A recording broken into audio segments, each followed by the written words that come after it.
Hi, I'm Jackson. And I'm Debbie Jansen.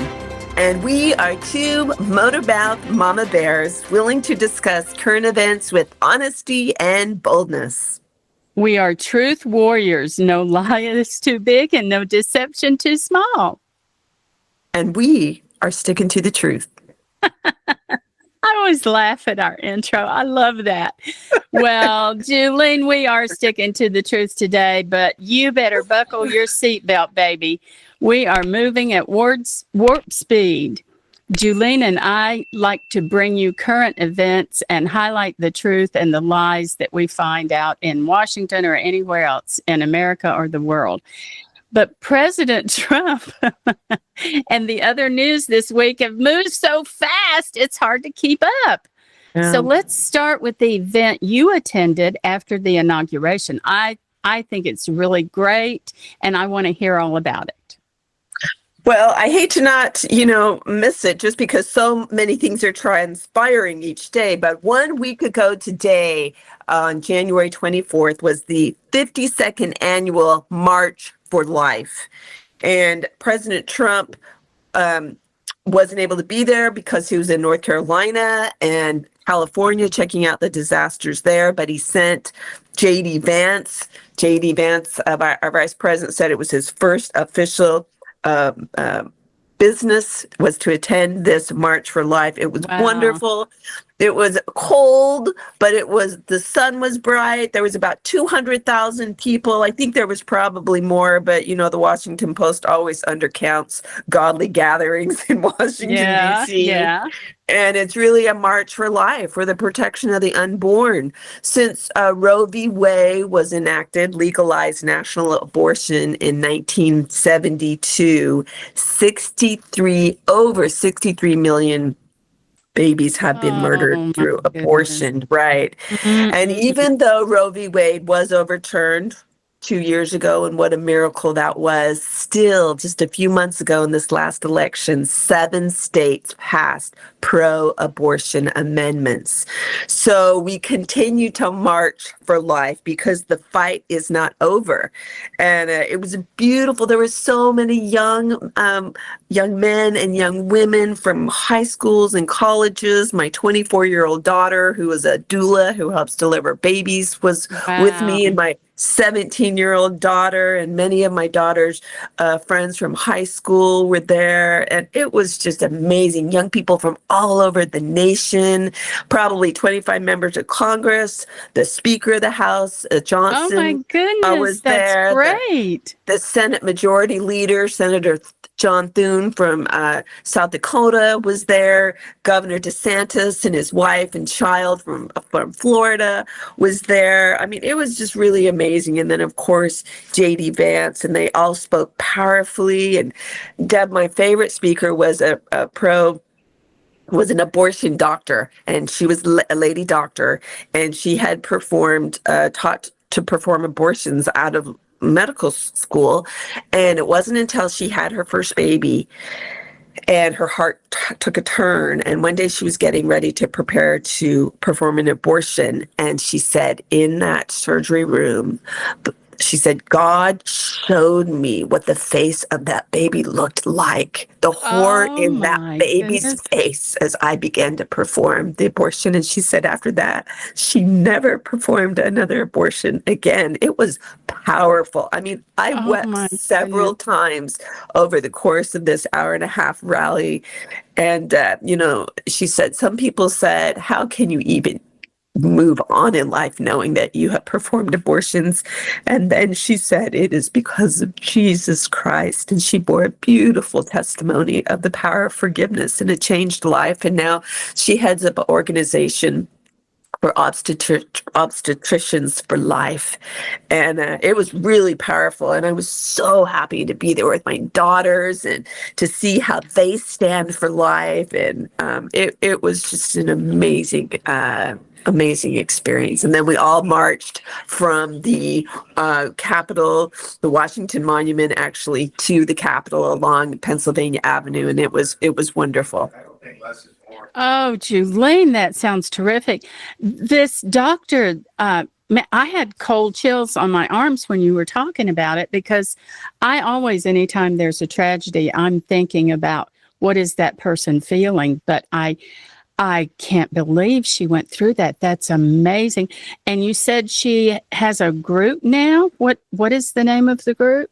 I think it's something like obstetricians for life, and so I could look it You up, but she was really great. She was inspirational, and we all felt the power of the change of heart that she had, and now she is using her platform as a doctor who delivers children to protect the unborn instead of abort the unborn.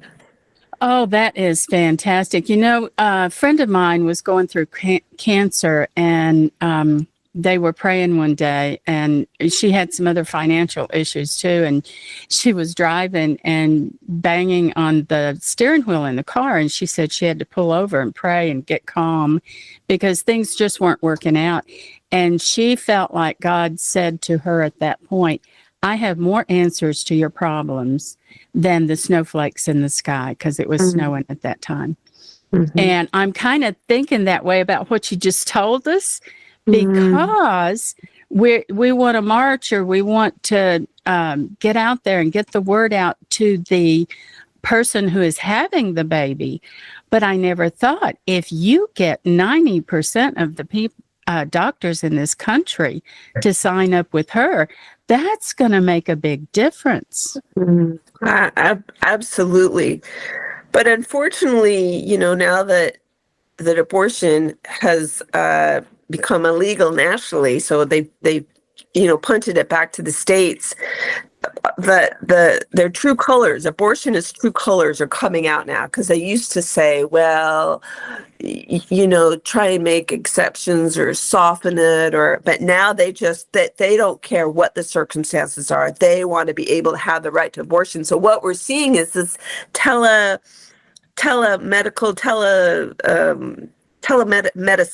where you can get access to the abortion pills. And so those have just shot up. And so they're just trying every way possible to allow this to continue.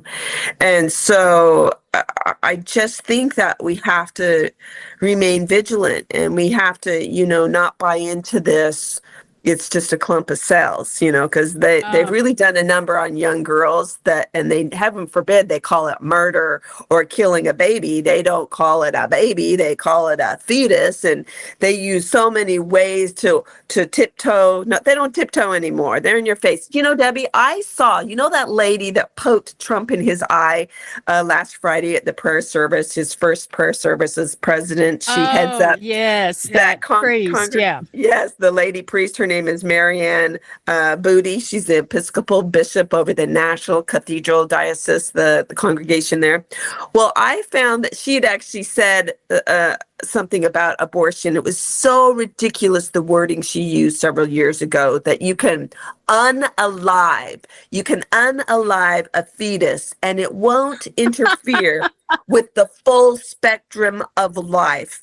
It is possible to unalive a fetus and it doesn't interfere with. I was like, what did she just I tell you, that gets me. Now, that is not a what do they call it? Misspoke, which is actually a term for I lied. It's not even a misspoke. It's just ridiculous that someone would say that. You can't do that. It's like they think if they avoid the true word for whatever, that all of a sudden it's okay. No, it's not okay. Yeah. You use enough expressive talk around in circles, and people just go, oh, okay, abortion, killing a baby doesn't impact the spectrum of life or a woman's reproductive health. I mean, you just are like, that's why we have to continue to march for life, stand for life, speak for life. And we have to continue to tell the truth. Yeah. because I don't know which is worse, the person that renames it or the person that believes the silly name. Yeah. They're both lies. So, and here comes my favorite saying, trying to live by a lie is like trying to nail Jello to the wall. You can't do it. So get away from the lies on all of this. I wrote an article about the fact that abortion really isn't needed. There are 16 ways to prevent a pregnancy, and anyone can use any of those ways to prevent a pregnancy. Anyone. All doctors everywhere will do an abortion when it's necessary to save the life of the mom. So why are we agreeing to abortions on demand?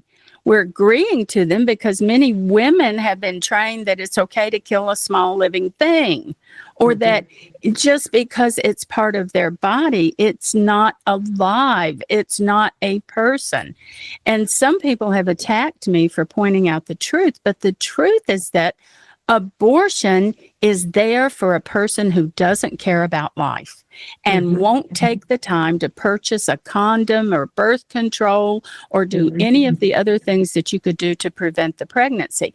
And so consequently, they selfishly force a tiny baby to suffer because they can't be responsible. And then on top of that, they selfishly rob our society of answers to prayers.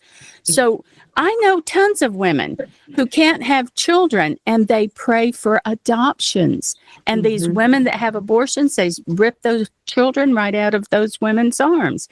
And then women with cancer pray for a cure. And when those prayers come through to heaven, I am sure God looks down and probably says, I gave you 100 children with the wisdom and intellect to find the cure for cancer, and you murdered them. And abortion selfishly robs us of our future, because when you murder that baby, you also kill all his or her descendants, all of their talents, and all of their contributions to society. It's not just this one little thing of I'm going to take their life. It encompasses everything in our society. Someone was talking to me not too long ago about why do children walk into a school and kill other children? They do it because our society has taught them life is not precious. Life is not important. And so abortion is actually a cause in all of the gun murders we have. That gun does not get up and jump in somebody's hand. It happens from the person, and there's all kinds of reasons. I have discovered about 200 reasons why people kill other people violently. But one of the reasons is that our society has been taught that life is not precious. And the biggest way it's been taught that is through abortion. Oh, Debbie, you make so many good points, and it's true. If we don't value our most vulnerable in our society, how are we going to value any other kind of life, right? If we don't value the life of the unborn, and that's certainly the message that young, disturbed children are getting, that if life can be snuffed out so easily from the womb, what's the big deal, And it's interesting, Deb, did you know that Mike Johnson, the Speaker of the House from Louisiana, revealed when he spoke to the March for Life crowd that he was a product of an unplanned pregnancy, that his mama and daddy got pregnant when they were teenagers, and they got married. They went on to have several children, and he said, I've often wondered what would have happened if my mama didn't have the courage to have me, or how many babies' lives have been taken that could have gone on to do great things. Imagine if my mom had taken his life all those years ago, and now he's, a godly man in office, leads, the House of Representatives. And so I just thought that was a really compelling thing that he said. My daughter is 24. Her life was changed 3 years ago when she's actually 25. At 21, she was a roommate with a little gal who got pregnant with a boy that she barely even knew. And she was so desperate to continue this relationship that he said, I'll keep dating you, but I don't want a baby. You need to get an abortion. And so my daughter saw that friend secretly go into the clinic, abort the baby, and pretend like it never happened. And my daughter knew exactly what happened. And my daughter said it made her physically ill. And of course, did that boy continue to date this girl? No, he dropped her like a hot cake. And so she said, and this little girl to this day is still looking for love in all the wrong places. 4 years later, every weekend, she gets herself dressed up and just gives herself to men to be used as a toy thing, you know. And so I just think that, you know, we just have to continue to speak out on it and to get our children involved. My 17-year-old is the vice president of the pro-life club at her high school, all girls Catholic school. Wow. And 2 days ago, her little club organized a speaker in the community who works, you know, at trying to get women to not get abortions. She came and spoke to the gals, and she said, it was so inspirational, Mom. And I was just so proud of these young girls that are so aware of something so profound, that it is murder. There's no way around it. When God says that, you know, I knew you before you were formed in the belly, that you are wonderfully made, that children are a heritage to God, these girls take God's words to heart and are going to get on that wall and defend it at all cost. And it's beautiful to see. That is great. That is great. Thank you for telling us all about that. And we have a few more things to get to, but I want to say one more thing, even if we go over, about abortion to our listeners. Do not believe the lies, because abortion is not just going in and losing that child. There are so many tentacles throughout our society that are hurt and that are caused by abortion. I too have known people who had abortion and their whole life was impacted by what happened when they did that. I know a very good Christian woman who loved God her whole life. She had to have an abortion because the baby was sick. It was making her sick, and they both might have died. So it was a true medical reason, but it still stayed in her head and affected her whole life. It is not just a one-time experience. It is, the lie is that you're going to have this and you're going to have this great life and you won't ever think of that baby again. No, you will. And we need to explain the lies and talk about them enough so that young girls do what your daughter is doing. They are pro-life and they are ready to tell others, no, there is a better way to live. Right, Julene? Absolutely. Absolutely. Thanks, okay. Deb. Well, rushing on, we need to get in a speed car to get the rest of this done, because Trump has signed 24 executive orders with a promise of more to come. What do you think about executive orders? Are they constitutional and necessary? Well, look, they are constitutional, Deb. According to Article 2 in our Constitution, they are a power that the president has, but they have been twisted to expand the power really over the last century, over the last 100 years, because executive orders were only intended for the president to be able to shape policy within his branch, the executive branch, within his agencies that he oversees, those regulatory agencies. But over the last 100 years, presidents have used this executive order power to sign laws, so to speak, under the guise of an emergency that applies to the entire nation. All right, that's way too much power. Our founding fathers never meant for our laws to be enacted by the stroke of a pen by a president in the name of an emergency. So look, when our guy is in office, we love executive orders. When the guy that we didn't vote for or the gal that we didn't vote for wins, we hate executive orders. But the nature of executive orders are really temporary, because every 4 years they can completely be flipped on their heads if you get an incoming person that thinks differently than the outgoing president.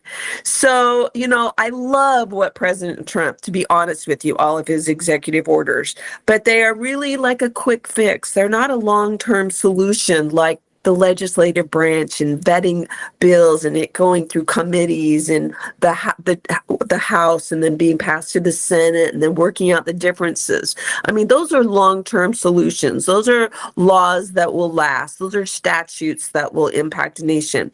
Executive orders are like a Band-Aid on a boilerplate. It's a temporary fix, but you're not permanently changing something, because in 4 years from now, all bets could be off and we could get, all those executive orders overturned within days.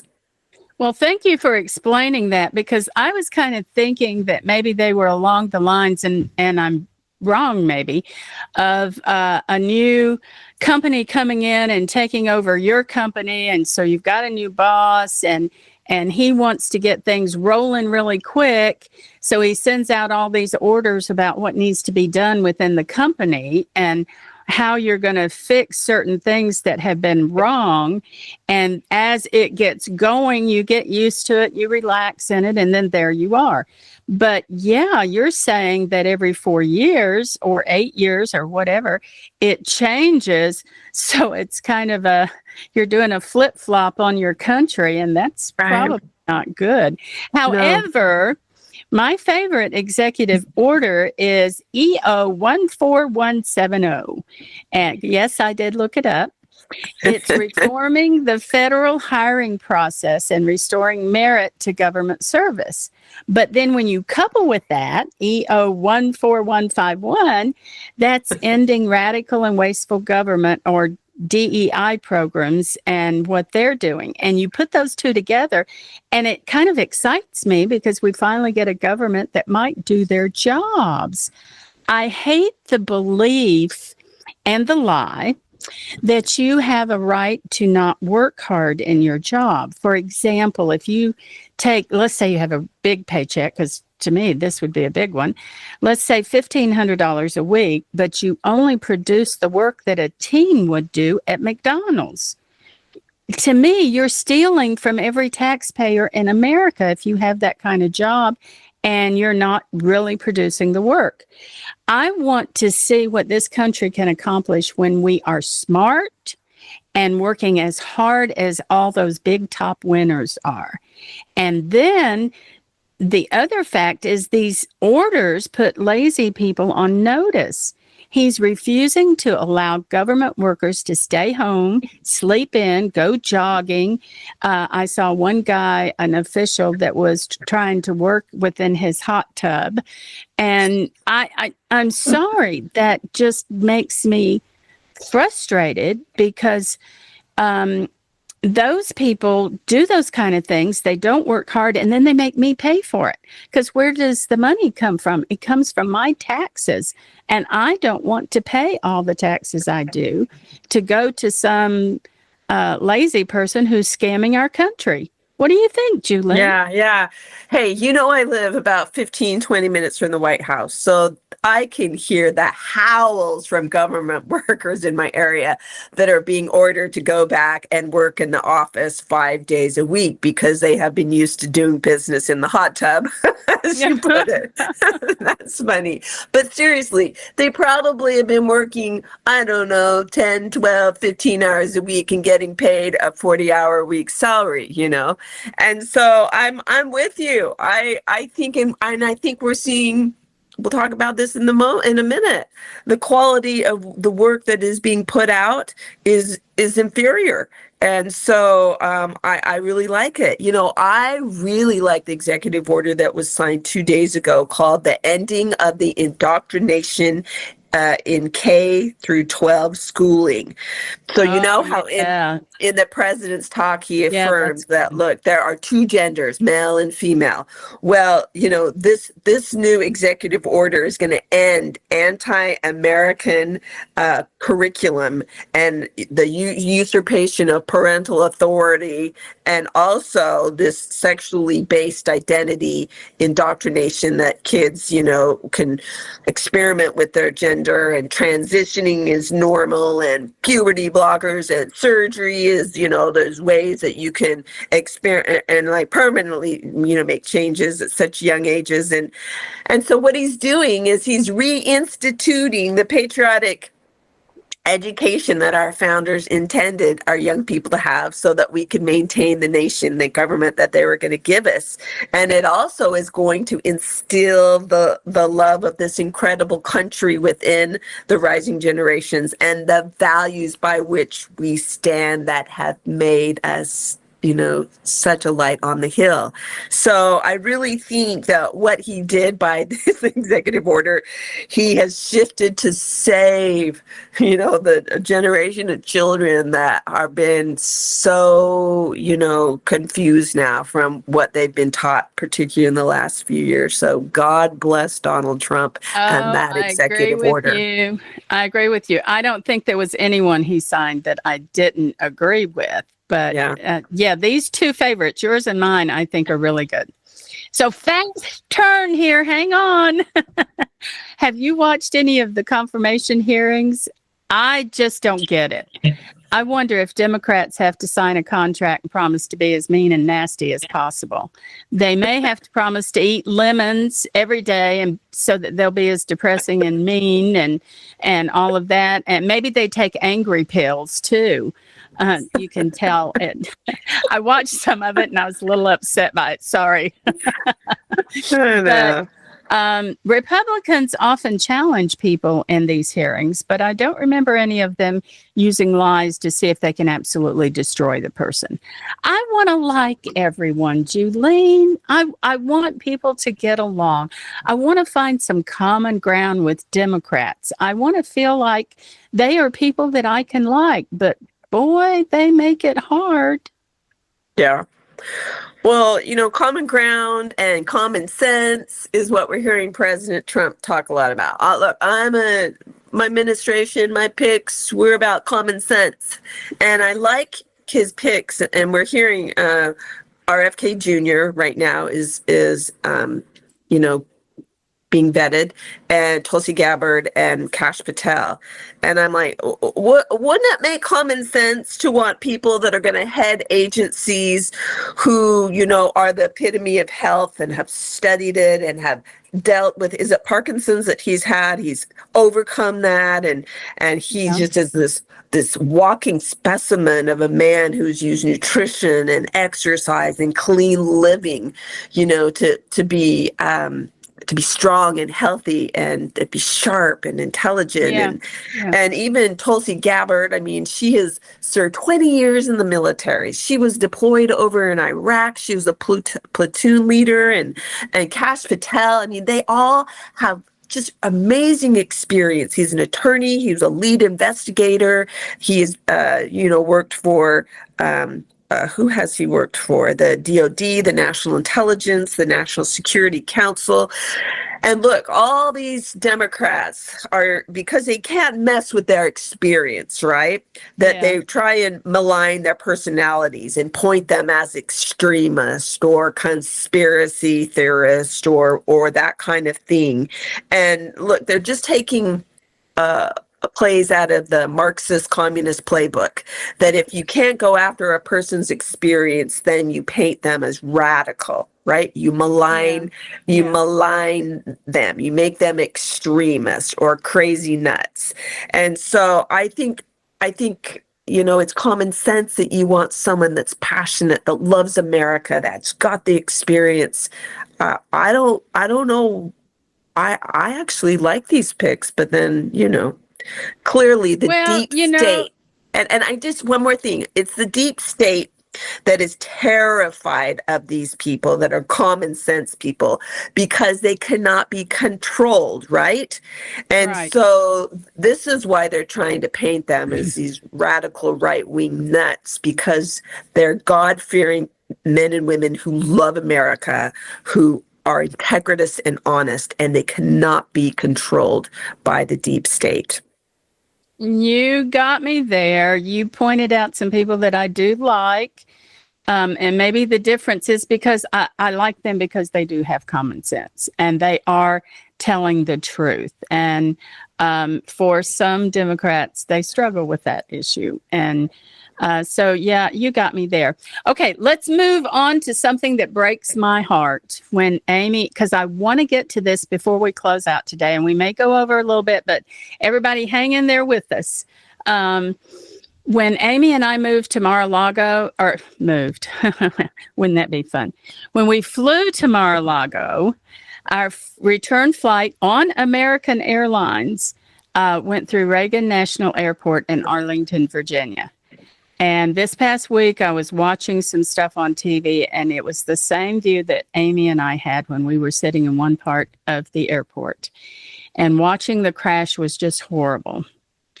We looked across the water to the Capitol when we were there, and I can't believe this happened.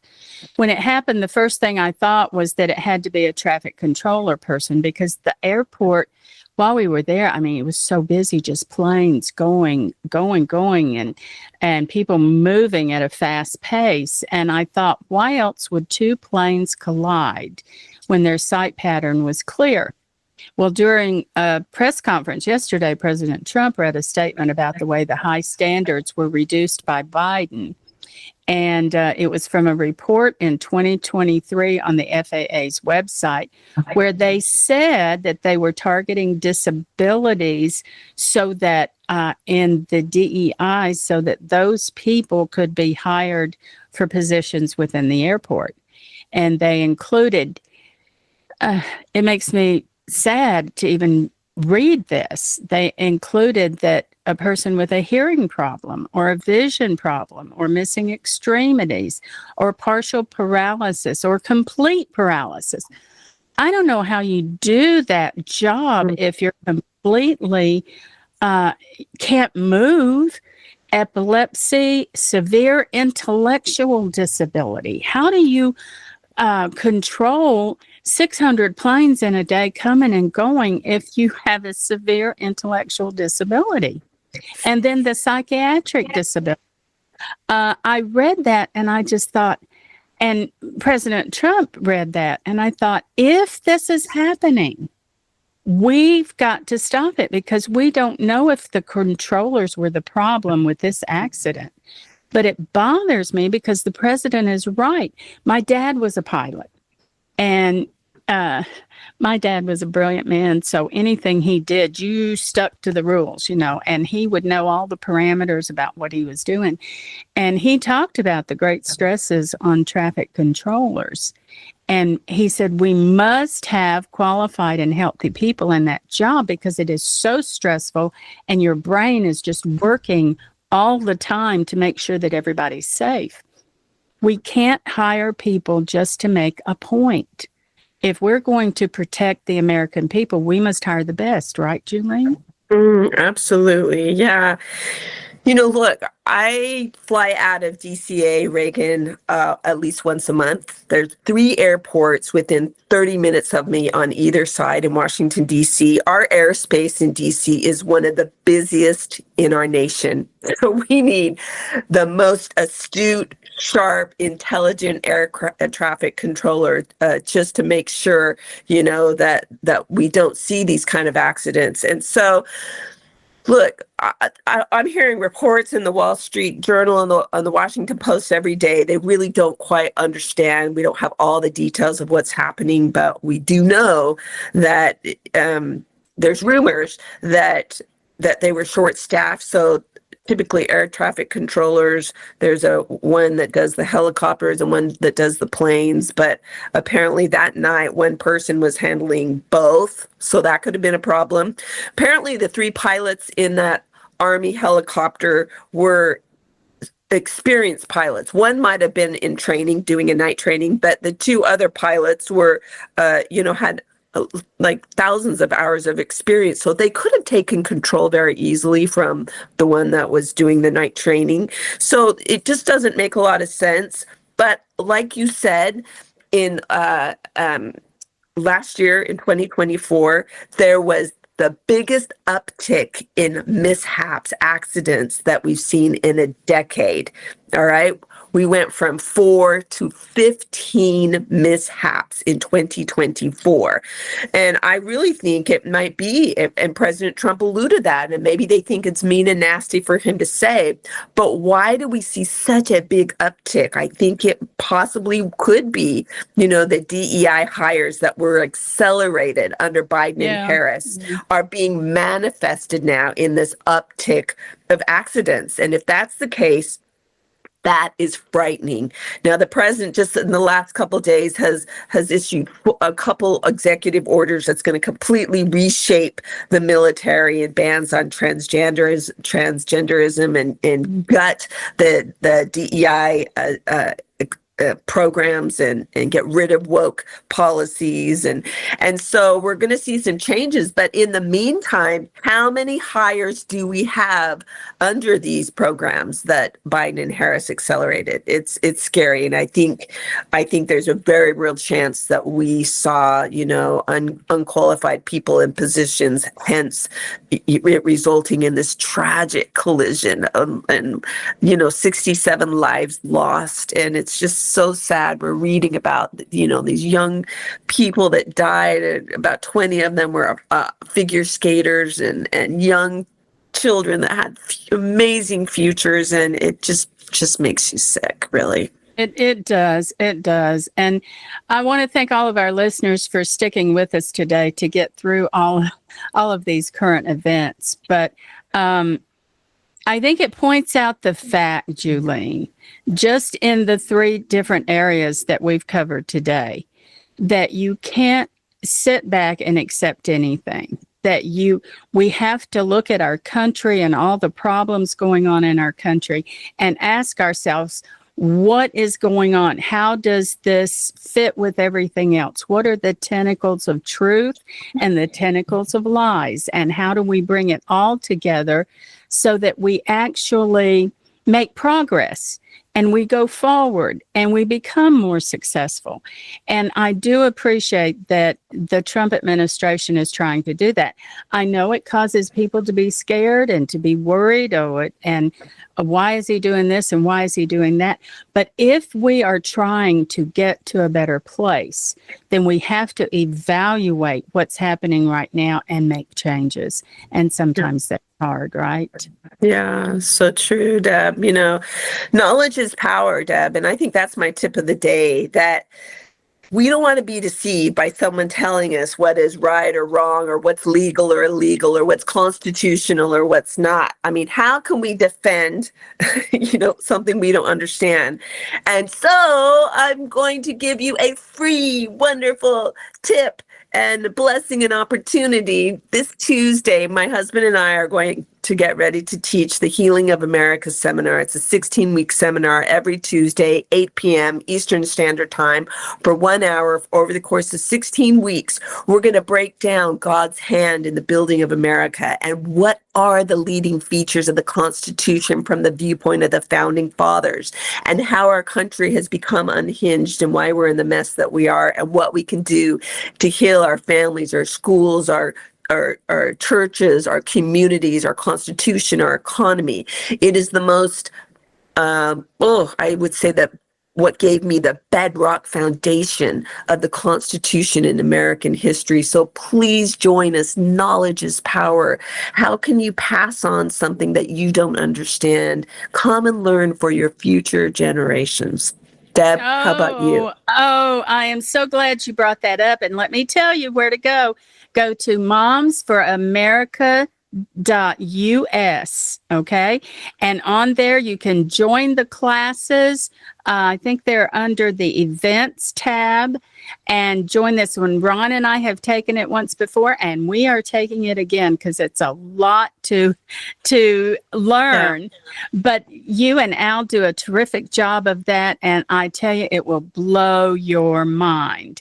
And that fits with my tip for today. My tip is to be your best. If you want a better America, then study hard. Take these classes with Julene, but study hard, take some classes, read books. Don't watch a lot of television. Instead, do something to gain wisdom, to be strong and ready for action. Here's the biggest thing. Stop being a spectator that lives in America. Instead, be a participant and an excellent, hardworking, valuable citizen. Not only will that make our America better, I promise you, if you do that, you will have a wonderful life. Thank you for being with us today. I apologize for going over, but subscribe to this podcast and join us again when we discuss fresh topics. You can ask a question or request that we dig into a special topic that you like by writing Debbie at debbiejansen.com. And as always, thank you again to our wonderful producer, Ken Jansen. This is Debbie Jansen, and I'm sticking to the truth. And I'm Julene Jackson, and we hope you keep sticking to the truth. Take care. We'll see you next time. Bye-bye.